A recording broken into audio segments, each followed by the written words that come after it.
तो बच्चों solution chapter में हमने पिछले लेक्चर में पढ़ा था विलयन के अनुसंध गुणधर्म। ठीक है, तो उसमें हमने राउथ का नियम पढ़ लिया। ठीक है, रिलेटिव लोअर वेपर प्रेशर पढ़ लिया एंड हमने क्वथनांक गुणन पढ़ लिया। हम पढ़ने जा रहे थे हिमांक अवनमन, लेकिन उससे पहले एक टॉपिक छूट गया है, हेनरी का लॉ। छोटा सा है, सरल है, वो समझ लेते हैं। उसके बाद हम हिमांक अवनमन को पढ़ेंगे। ठीक है, तो इस तरीके से हमारा चैप्टर समाप्त हो जाएगा। तो क्या है हेनरी लॉ? हेनरी सामने इसको 1803 में दिया था। ठीक है, तो उन्होंने क्या कहा? उन्होंने बताया कि यदि कोई गैस जो विलयन बनाने की प्रक्रिया में है, मतलब कोई गैस ऐसी है जो विलयन बनाने की प्रक्रिया में है, इससे मतलब ये है जैसे आप कोई विलय पदार्थ लेते हो और उसको विलायक में घोलते हो तो उसका विलयन बन जाता है। तो विलय पदार्थ अमूमन जो हम लोग लेते हैं वो क्या लेते हैं? ठोस पदार्थ होता है। ठीक है, जैसे आपने जल में चीनी डाल दी, जल में नमक डाल दिया, तो इस तरीके से ये रोजमर्रा की जिंदगी में। बट यहाँ पर ये हो सकता है कि हमारा जो विलायक है, मतलब जो सॉल्वेंट है, उसमें आप किसी गैस को घोलने जा रहे हो। तो जब आप गैस को घोलने जा रहे हो तो इसको बोलेंगे कि गैस जो है वो विलयन बनाने की प्रक्रिया, और वो गैस उस विलयन में घुल जाती है। तो वो क्या है? हम बोलेंगे जब कोई गैस विलयन बनाने की प्रक्रिया में है। ठीक है, प्रक्रिया मतलब वो विलयन को बनाने जा रही है, और वो कैसी है कि उसकी रासायनिक प्रकृति जो होती है वो चेंज नहीं होती। तो रासायनिक प्रकृति चेंज नहीं होती, इससे मतलब ये है कि वो उस जो सॉल्वेंट है या जो विलायक है उससे क्रिया नहीं करती। मतलब आपने कोई गैस खोली और वो उस विलायक से क्रिया कर जाएगी तो वो एक नया उत्पाद बना लेगी, नया प्रोडक्ट बना लेगी। तो उस स्थिति में वो गैस गैस नहीं रहेगी। ओके, तो वो गैस गैस नहीं रहेगी तो फिर उस कंडीशन में ये काम नहीं करेगा हेनरी लॉ। तो ये कब काम करेगा? जब एक गैस है वो जिससे आप उसको विलायक में घोलने जा रहे हो और वो उस विलायक में रासायनिक रूप से क्रिया नहीं करती हो, मतलब रासायनिक रूप से अपरिवर्तनशील हो। ठीक है, अपरिवर्तित रहती हो, ऐसी गैस पर हम ये नियम लागू कर रहे हैं। तो इसका मतलब है यदि कोई गैस विलयन बनाने की प्रक्रिया में रासायनिक रूप से अपरिवर्तित रहती है, तो ये लाइन हमको समझ में आ गई है कि कोई गैस विलयन बनाने की प्रक्रिया में है जो रासायनिक रूप से अपरिवर्तित रहती है। मतलब कोई गैस है जो विलयन बनाने की प्रक्रिया में है बट वो उस विलायक से क्रिया करने नहीं जा रही है। तो स्थिर ताप पर द्रव के एक निश्चित आयतन में घुलित गैस, स्थिर ताप पर, और यहाँ पर टेम्परेचर हमारा जो है वो क्या है? कांस्टेंट है। हमने टेम्परेचर को क्या रखा है? कांस्टेंट रखा है। तो वो टेम्परेचर जो कांस्टेंट है उस कंडीशन में द्रव के एक निश्चित आयतन में घुलित गैस का द्रव्यमान, कोई द्रव है, कोई द्रव आप लेंगे तो उसका नेचुरल आयतन होगा, तो निश्चित आयतन में जो घुलित गैस का द्रव्यमान जो होता है उस पर साम्यावस्था पर पड़ने वाले दाब के क्या होता है? समानुपाती होता है। अब यहाँ साम्यावस्था क्या होती है? साम्यावस्था होती है कि जब दो अवस्थाएं जो होती हैं वो एक ही लेवल का है। इसको ऐसे समझिए, जैसे मान लीजिए आप अभिकारक ए है और बी है, ये दोनों मिलकर के सीडी बनाते हैं, उत्पाद सीडी बनाते हैं। तो उस कंडीशन में आप देखिए प्रारंभ में जब आप देंगे, बिल्कुल शुरू में क्रिया जब आप शुरू करेंगे प्रारंभ में, ठीक है, प्रारंभ में ये माना 100 है, ये 100 है, तब बिल्कुल शुरू में जब रिएक्शन शुरू हो रही होगी उस कंडीशन में ये क्या होगा? 0, ये होगा 0। लेकिन जैसे जैसे समय व्यतीत होगा तो मान लेते हैं ये 99 रह गया, ये 99 रह गया, ये 1 बन गया। ठीक है, तो अब क्या होगा? जैसे समय व्यतीत होगा आपका अभिकारक तो कम होता जाएगा, उत्पाद आपका बढ़ता जाएगा। समझ रहे हैं? तो और यही प्रक्रम चलता रहेगा। तो एक समय ये भी 50 होगा, ये भी 50 होगा, ये भी 50 होगा, ये भी 50 होगा। तो ये जो अवस्था है वह अवस्था जिसमें अभिकारकों और उत्पादों की सांद्रता क्या होती है? बराबर होती है, वो उसकी क्या कहलाती है? साम्यावस्था। तो दो अवस्था जो कंडीशन है उनमें क्या आ जाती है? जब एक साम्य की अवस्था में बराबर की कंडीशन में आ जाती है तो हमारी वो क्या कहलाती है? साम्यावस्था कहलाती है। तो साम्यावस्था पर दाब की क्या होती है? समानुपाती होती है। ये क्या है? हेनरी लॉ है। ठीक है, तो एक बार फिर समझ लेते हैं। यदि कोई गैस विलयन की प्रक्रिया में रासायनिक रूप से अपरिवर्तित रहती है तो स्थिर ताप पर द्रव के एक निश्चित आयतन में घुलित गैस का द्रव्यमान विलयन की साम्यावस्था में स्थित गैस के दाब के क्या होता है? समानुपाती होता है। ठीक है, तो यदि किसी निश्चित माना किसी निश्चित ताप पर साम्यावस्था पर दाब क्या है, P है, किसी द्रव के दिए गए आयतन m ग्राम में घुलित गैस है तो हेनरी के नियम क्या जाएगा, m समानुपाती क्या जाएगा, P समानुपाती का चिन्ह हटाओगे तो आप सब जानते हो बराबर का चिन्ह लगता है, एक हमने कांस्टेंट ले लिया P, ओके। यहाँ पर क्या आप लगता है स्थान है। लेकिन अगर यही यहाँ पर वो इस अवस्था में ना हो कि हमारी जो गैस की विलेयता क्या हो, मोल प्रवाह, यदि गैस की विलेयता हो, गैस के विलयन में मोल प्रवाह के रूप में अगर हम उसको निरूपित करें, मोल प्रवाह मोल फ्रैक्शन के रूप में निरूपित करें, कंसीडर करें, तो क्या होगा, तब डेफिनेशन इसकी क्या होगी, तब होगी विलयन में गैस के मोल प्रवाह जो वाष्प अवस्था में गैस के द्वारा डाले गए आंशिक दाब के क्या होता है, समानुपाती होती है, ठीक है। जब गैस गैसीय अवस्था में होगी और उसका जो वाष्प अवस्था में होगी उसके द्वारा जो विलयन की सतह पर दाब डाला जाएगा वो समानुपाती होगा विलयन के मोल प्रवाह के, ठीक है, विलयन के मोल प्रवाह के। तो अब इस चीज को हम लिख सकते हैं P समानुपाती x, x हमारा क्या है, मोल प्रवाह है। तो समानुपाती का चिन्ह हटाओगे, बराबर का चिन्ह हटाओगे, ये कांस्टेंट चाहिए तो ये हेनरी के हमारा कांस्टेंट है h हेनरी, क्योंकि हेनरी कांस्टेंट है इसलिए उसको h लगा दिया। तो इस तरीके से ये छोटा सा एक नियम था जो कि रह गया, तो वो खत्म हो गया। इसके बाद हम अपनी टॉपिक पे आते हुए पढ़ रहे थे, इसका स्क्रीनशॉट ले लीजिए, हम पढ़ रहे थे हिमांक का अवनमन, ठीक है, क्वथनांक अवनमन हमने खत्म कर लिया था, हिमांक का अवनमन, इसको आप नोट कर लेंगे।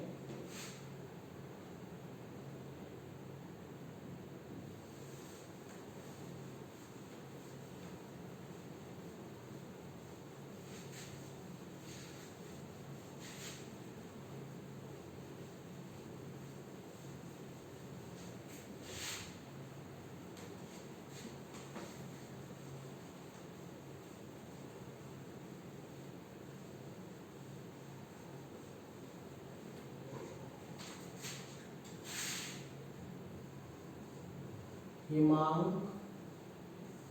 अवनमन, ठीक है,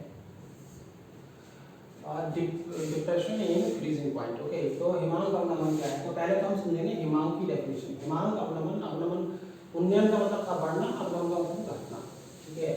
तो पहले तो हम समझें हिमांक क्या है।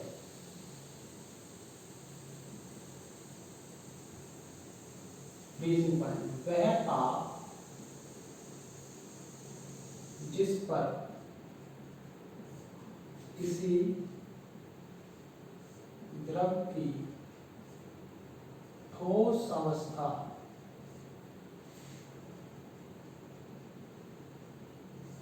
का वाष्प दाब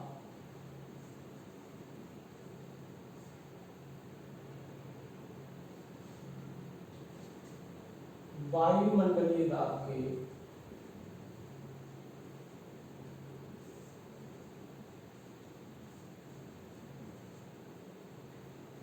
समानुपाती होता है।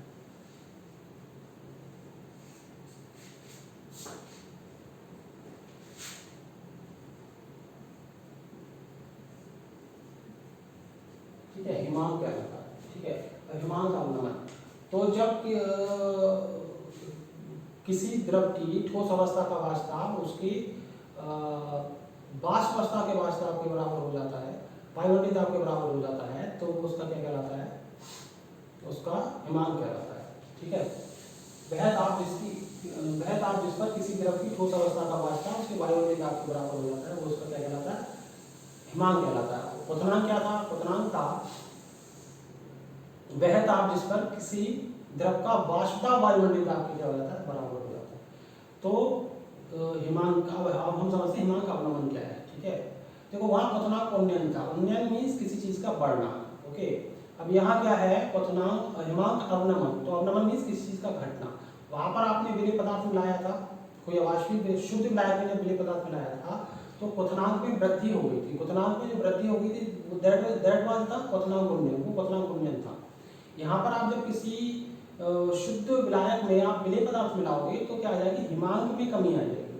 जब हिमांक में कमी आ जाएगी, यही क्या है, हमारा हिमांक अवनमन है, ठीक है। जब तो यही क्या है, जब किसी शुद्ध विलायक में आप किसी विलेय पदार्थ को मिलाते हो तो उसके हिमांक में आई कमी ही क्या कहलाती है, हिमांक अवनमन कहलाती है, ठीक है। तो हम समझ लेते हैं हिमांक अवनमन।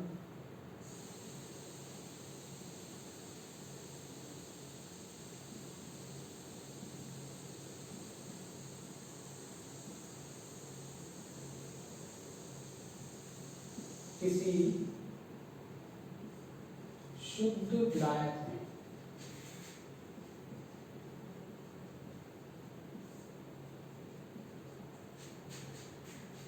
अवाष्पशील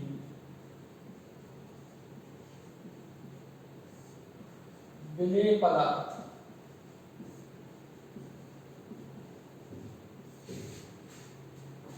मिलाने पर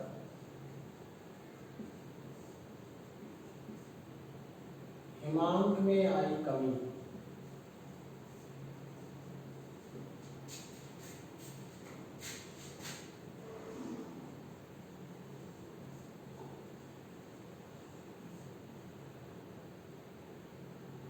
हिमांक अवनमन कहलाती है।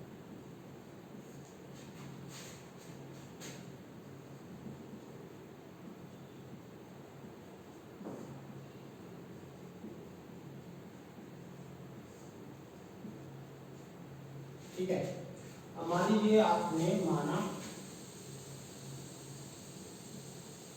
किसी विलायक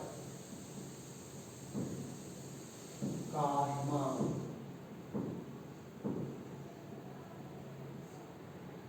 TF0 है, जब ये शुद्ध अवस्था में विलायक कब है, माना किसी शुद्ध विलायक का हिमांक TF0 है और विलेय अवाष्पशील विलेय मिलाने के उपरांत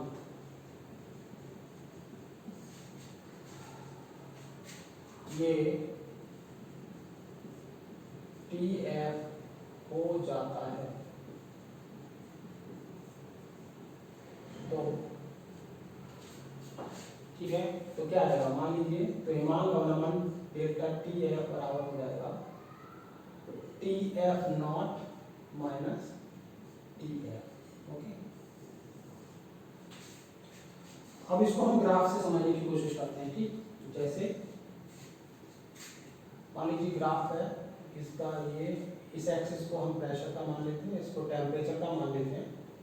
ये टेम्परेचर इस एक्सिस पे है, तो हम क्या करेंगे, जब हमारा क्या होगा, जब आप विलेय इसके अंदर मिलाएंगे तो क्या होगा, इसमें हिमांक में क्या आएगी, ताप बढ़ाने पर इसका प्रेशर क्या होगा, तो ताप घटाने पर इसका ताप क्या हो जाएगा, घटता जाएगा। ठीक है, ये हमारा क्या है, इसकी लिक्विड अवस्था के लिए और ये इसकी सॉलिड अवस्था।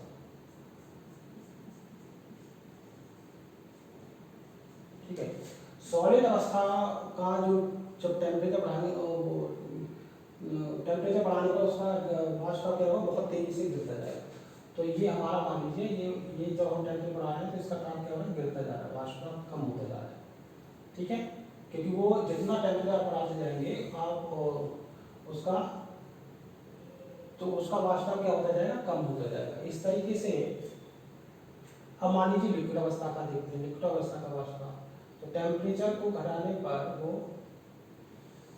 मान लीजिए यहाँ पे काटता है इससे और यहाँ से लाइन में, तो जो कट होगा तो यही हो जाएगा आपका TF0। ठीक है, अब मान लीजिए आपने इसमें कोई विलेय पदार्थ मिला दिया,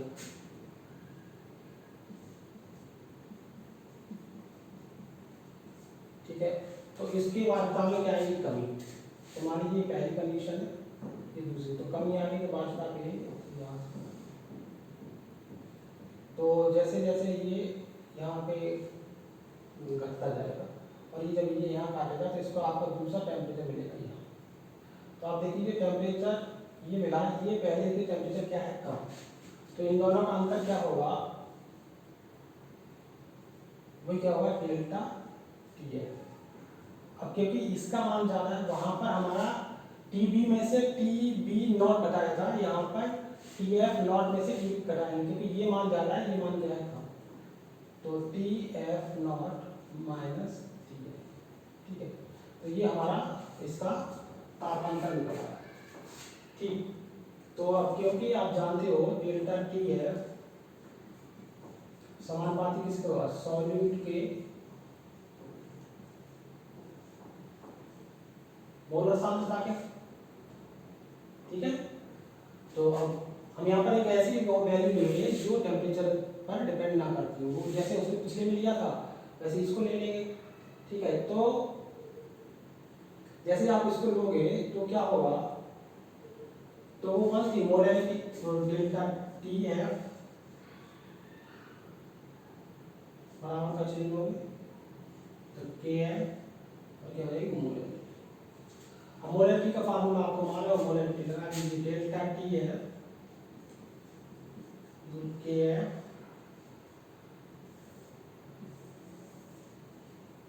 तो मोलैरिटी बराबर क्या होती है, मोलों की संख्या बटे विलायक का किलोग्राम में भार, और मोल्स बराबर क्या होते हैं W बटे M। ये वैल्यू इसमें लगा दीजिए तो M बराबर क्या हो गया W बटे M, ठीक है। तो इस ये M की वैल्यू आप यहाँ लगा दीजिए तो ये आपका आ जाएगा W बटे M, ठीक है। अब इसका किलोग्राम में है, इसको ग्राम में करोगे तो डेल्टा टी है पाव के है, ग्राम में करोगे तो गुणा किससे करोगे, ठीक है। तो इस तरीके से ही आपका फॉर्मूला यहाँ पे मिल जाता है और ये आपको पता चलता है। ये इस तरीके से आपका हिमांक अवक्रमण आपका